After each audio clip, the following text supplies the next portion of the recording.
Hello, and welcome to another edition of How to Do Cool Things in Blackboard. Today we're looking at how to deploy the final exams, the common final exams in English 101 and 102 into a Blackboard shell. There's a previous video that shows you how to get the exam from either your email or from the eCommunity into your course, into your utilities, but now we're assuming that's already there and we just want to get it out for your students and deploy it. So the first thing that I'm going to do, I'm here in a course, I'm going to go over to the create a content area. You don't have to do this if you already have a content area in mind that you want to put it in, but in my case, I want to create one, and I'm going to call it Final Exam, and I want to make it available to users so students can see it. I click Submit, and now there it is. I'm going to move this up a bit so that I can see it to work with it. And here I am. Got it. All right, so now I'm going to go into this particular content area that I've just created.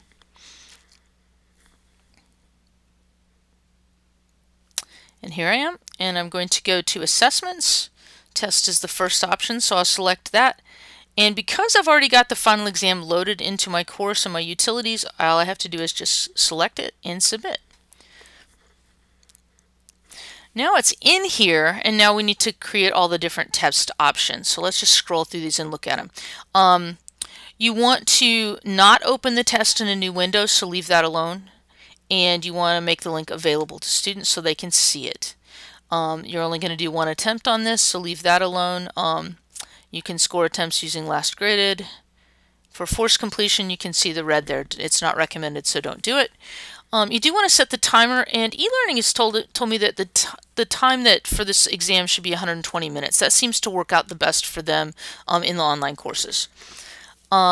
You can scroll past all this. Do not check these boxes. They seem to auto-populate, but that seems to be fine. Scroll down here to the due date.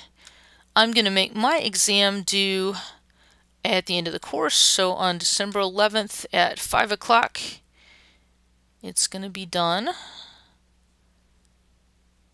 And there we go. And I'm not going to allow anyone, obviously, to start the test after the due date's passed. Under this, you are going to include this in the test and the Grade Center score calculations. And now you're here to show test results and feedback to students. So basically, when students go through the exam, after each question, they will see what they did and how they're doing on the test as they go, and they'll see at the end. And then if you want, you can also set it so that after all the attempts are graded or after the due date or the availability date is passed, they can see everything. They can see all the answers, they can see everything that they did. I'm going to set mine to be after all attempts are graded here, and I'm going to check all of these boxes. So once everything is graded, the students are able to see how they did and see all the right answers. For test presentation, you want to change it from all at once to one at a time. And you want to randomize the questions. So if you're administering this in a computer lab, two students sitting next to each other will see different questions on their screen at different times.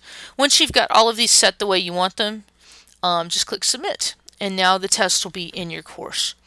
There's one other thing that we have for you, and we're still working out exactly how to get it to you. We have a really good instruction sort of page that is in the online course that helps students know things like don't have a bunch of browser tabs open when you're trying to take this test. We'll either get it to you as a text file and you can just copy it into here and build the content, or in my case I've already got it copied from my online course and I put it in here earlier. I'm going to basically take this text, you can kind of see what it looks like, all pretty, and I'm going to copy it into my exam area. So I'm going to copy, and I'm going to select my final exam folder that I created, and there it is. Click Submit, and now they'll both be in that space together. The only thing I need to do at this point is change the order. So I'm going to go back up here to my final exam, and here it is. You see they're in different orders right now. The easiest way to change order on these things is just click this and move things up or down. In this case, I'm going to move my final exam under the exam instructions that are here. When I do that, I click Submit, it tells me it's reordered, and there you go. This is here and the exam is there, and they can do it as they wish. If you have any questions or problems with this, certainly feel free to contact your course managers, or you can contact me. I'm Sharon Down, and I'll be happy to help you sort it out. Thanks a lot, and have a great rest of the term.